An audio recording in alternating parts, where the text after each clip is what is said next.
Yo, what's up guys, welcome back to my YouTube channel. So today I'm going to be going through the project file for Gravity, which is my newest track out now on Stonyx Records. You can also download the free FLP on Talent Stage's YouTube channel. So I would definitely check them out and download the project file. It may help you with music production. You can also get some fresh sounds, which I know it can be a bit kind of hard to get. So yeah, let's get right into the project. So yeah, as you can see, the project file is extremely simple. That's kind of my goal with this track, to be like a pretty standard festival big room track, but it still has some pretty nice elements to keep it a bit more interesting, especially in the break. So I'm probably gonna skip right to the build up because most of the elements I have in the intro I also use in the drop, so that I don't have to repeat myself. So yeah, I'm probably gonna explain the break arp though, because I use a neat little trick inside the FL Studio. So yeah, it's a Spire preset, but I'm just gonna play it for you. Okay, so as you can see, it's just a chord, but I used this neat little trick on FL Studio. I just went to this tab right here and went down to the Arpeggiator, as you can see. So this is how it sounded without it, and this is with. So as you can see, you can make it go up, down, and both directions. This is a really cool tip. I mean, to make arpeggiators really easily. You don't have to do it manually, because I know that can be a bit of a pain sometimes. But yeah, this plug, I think it's from the factory bank. Not sure though. But yeah, for the processing, all I did was cut the low end. I probably cut a bit too much here, but whatever, it works. Then I also have a fruity reverb. This is how it sounds like without anything, and this is with. Oh, and I also disabled the delay and the reverb from the plugin, just to keep that in mind when you're adding reverb and delays, to also disable it in the host plugin. So yeah, we have a fill connecting the intro and the build-up, and we also have a reverse crash, and this crash keeps playing in the build-up.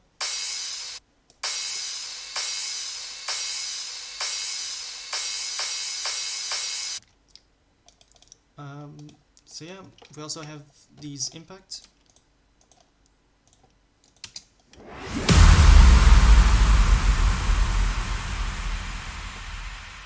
And of course, we also have some risers.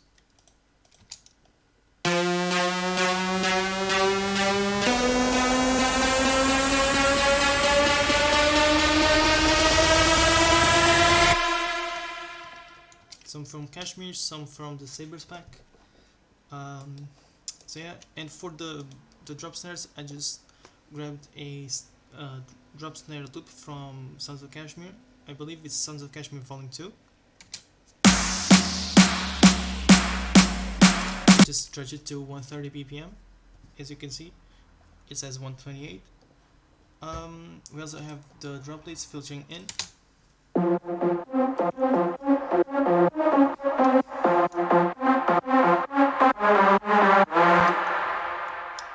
And we have some automations going on. So I have a volume automation for the master. So as you can see, it's getting lower and lower, and when the drop hits, it goes back to full volume.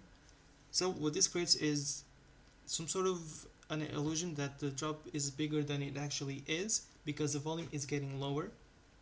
So when the drop hits, it's all in full volume, so it just feels a lot bigger. Really highly recommend you do this to make sure your drop hits hard. We also have a stereo separation automation clip. I'm just going to show you here. As you can see, it's making it mono. So again, when the drop hits, the drop leads come and it feels a lot wider. It's a really nice effect to make your drop hit really hard. We also have some more automation clips. So we have an EQ, which is cutting the lows, as you can see. And we also have a endless smile for that reverb effect.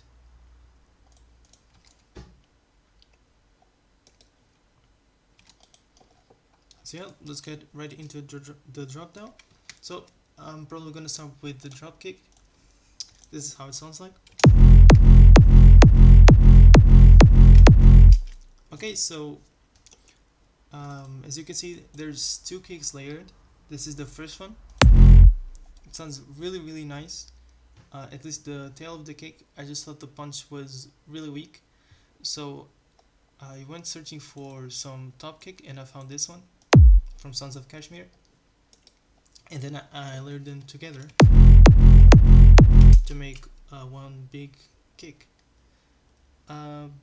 So how did I glue them together?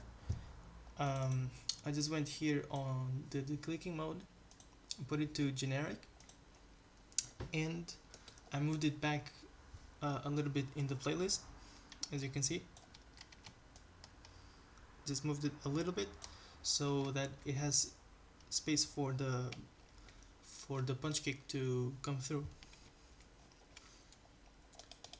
Okay, so next up is the drum leads. This is how they sound like.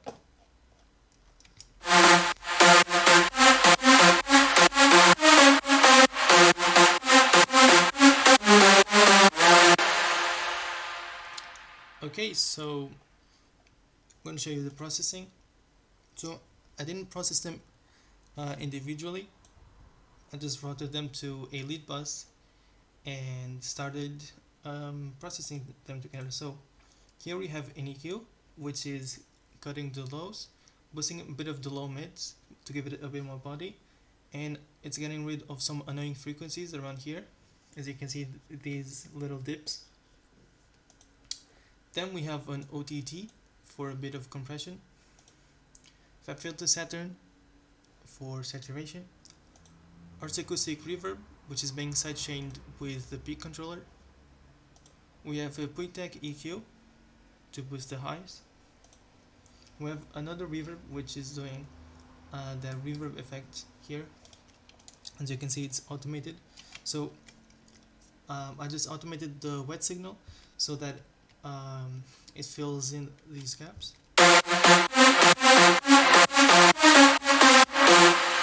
So as you can hear, when the notes is not playing, there's this huge reverb going in, so it gives a lot more energy to your drop. We also have a stereo imager, which I think is a bit too much, but whatever. We also have this extra peak controller, which I'm not sure why it's here. We can just delete that. And we also have an LFO tool for the sidechain. So let's get into the background elements. So we have this Kashmir loop, which is playing in the background to just fill up a bit more space. I didn't do anything to it, just lower the volume and made it a bit more stereo. We also have these impacts and some crowd noise.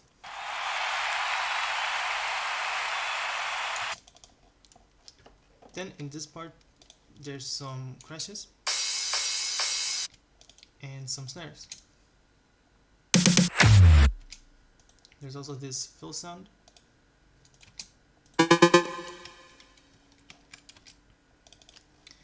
And then there's some claps and rides coming in the second part.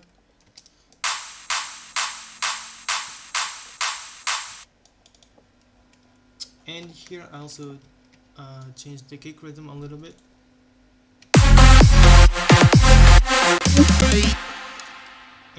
here in this sort of fill, I did the effector trick, so I'm gonna show you. Oops.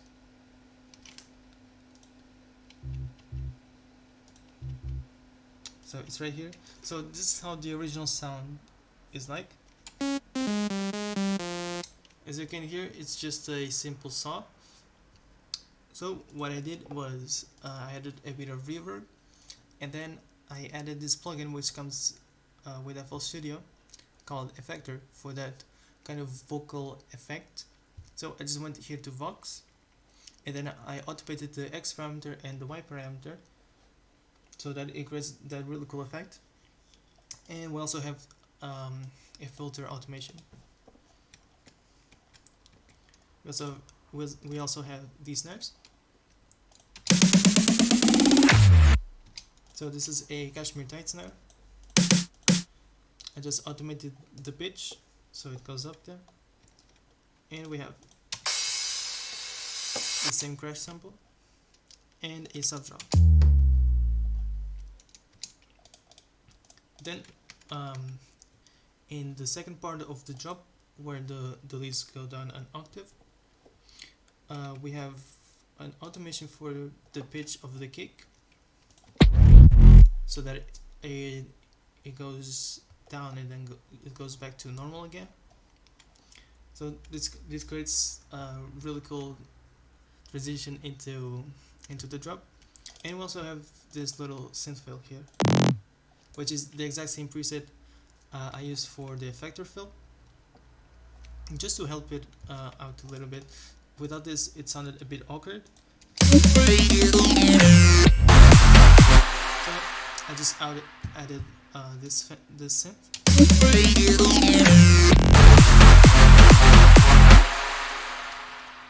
We also have these toms coming in.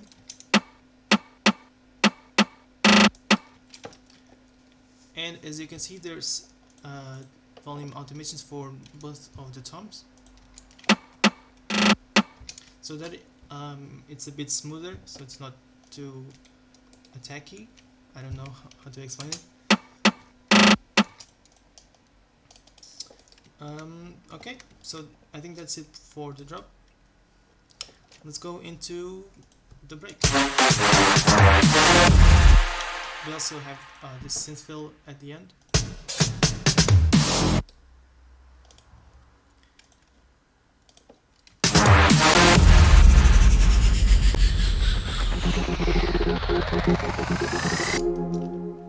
Okay, so we have this sweep down. I also used the same impact as I used previously in the track. We also have this cashmere sweep. I just reversed it.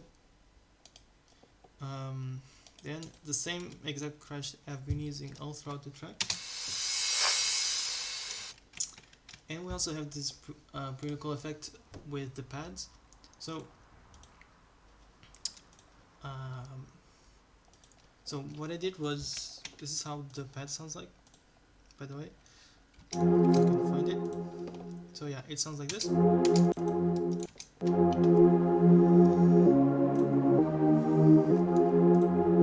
Let's have an EQ counting all the low end. And then I have this grow speed, which is only activated on that part of the break. I just chose this speed up gate, so it creates that cool transition, as you can see here. So then we come to the break, where the plugs come. By the way, I don't have the strings anymore because my Nexus doesn't work. I tried updating it, and the library content doesn't load for some reason. So you can, if you have Nexus, you can also check the strings preset for yourself. So it's not a big deal, I think. So yeah, we have these plugs coming in.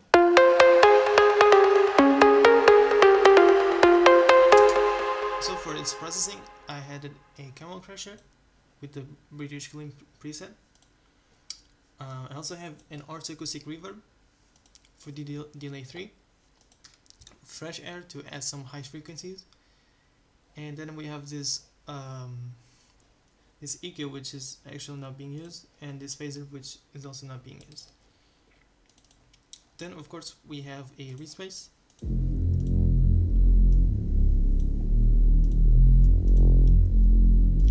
I just added a deep low crusher with the mix down to 4% and a reduction to 11 samples.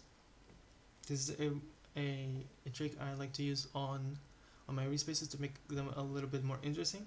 This is how it sounds like without it and with it. This gives that extra kind of crunch to the sound, which I really like. We also have this harp coming in.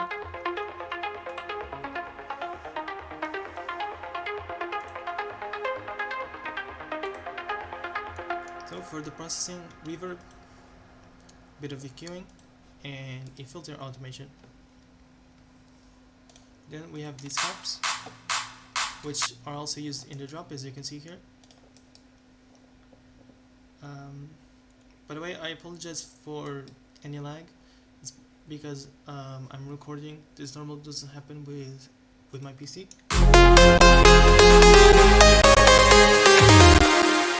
So there's also a cutoff automation for the plugs. I'm just gonna disable the master, maybe that will help.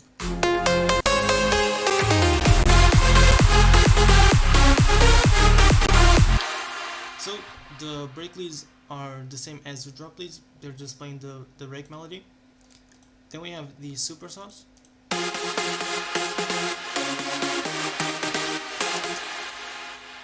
So for its processing, again, I didn't do any individual processing. I just routed them to a bus and added camel crusher, arts acoustic reverb, 3DP controller, OTT, stereo imaging, EQ, which is cutting a bit of the high end and a bit of the low mids and cutting away all the bass frequencies.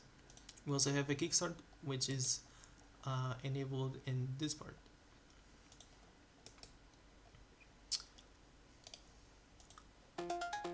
We also have this extra break harp. So I didn't use the same one because I didn't think it fit, but I still had an idea of using some sort of ARP in this part, so I just switched to this one. I did the exact same trick of going here, going to the Arpeggiator,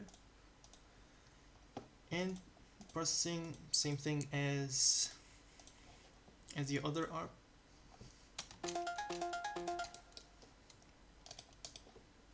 So here's the drop kick again, and some elements from the drop.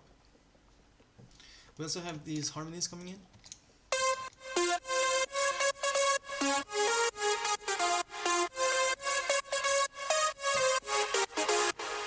So as you can see, there's some harmonies at the end, but it sounds a bit too dirty, so what I did was I did the exact same thing but with the drop leads. So as you can see, it's recorded here at the end.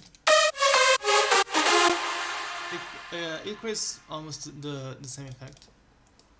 So yeah, now we come to the second buildup, which is pretty much the same. I just cut the snare loop I had and changed it to a triplet rhythm.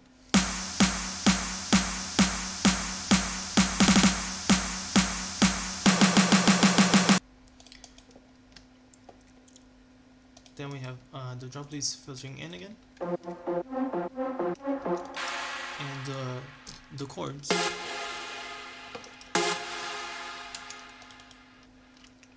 which also has a reverse effect to it, like this.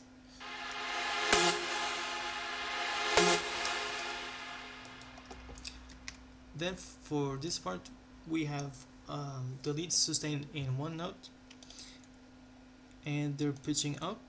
I just pitch up every individual layer.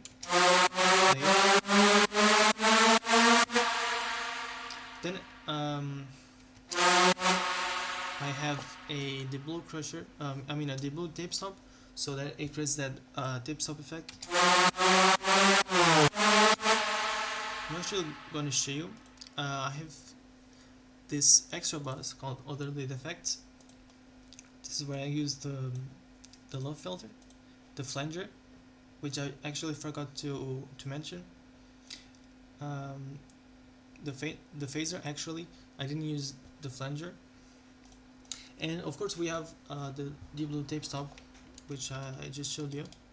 We also have the quartz filtering down.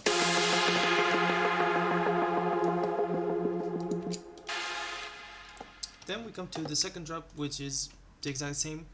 It just has a rhythm change to triplets.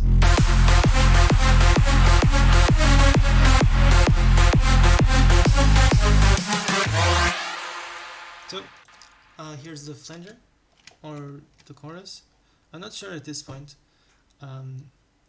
Yeah, I used the flanger. So as you can see, I just automated the wet knob, so it goes up in this part to give that extra, like, a new big room kind of vibe, which a lot of people are using these kinds of effects on their leads. Same with the effector here.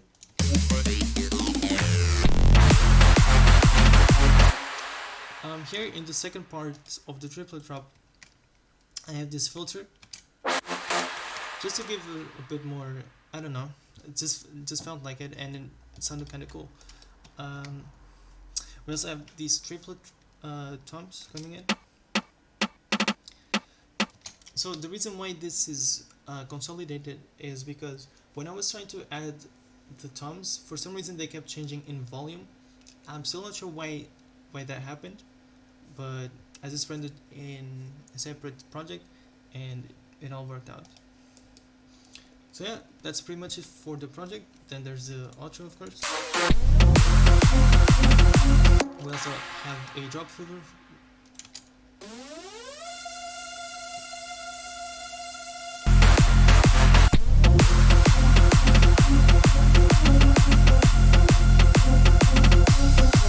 So yeah, that's pretty much it for the project. I'm gonna show you how I mastered this track. So I didn't really do much on the mastering. I just have an EQ which is cutting away all the frequencies below 30 Hz and above 17K.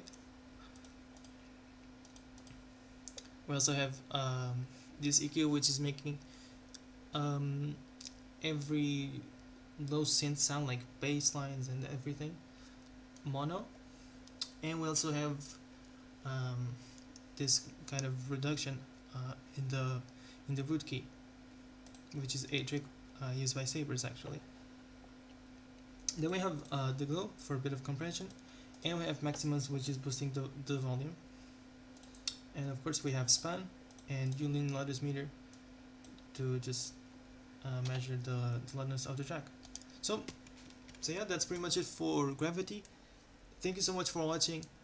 Please let me know what kind of videos you would like to see next, what kind of tutorials, just anything, because I really want to start this YouTube channel. Really want to share my knowledge with you. So if you have any doubts, just let me know.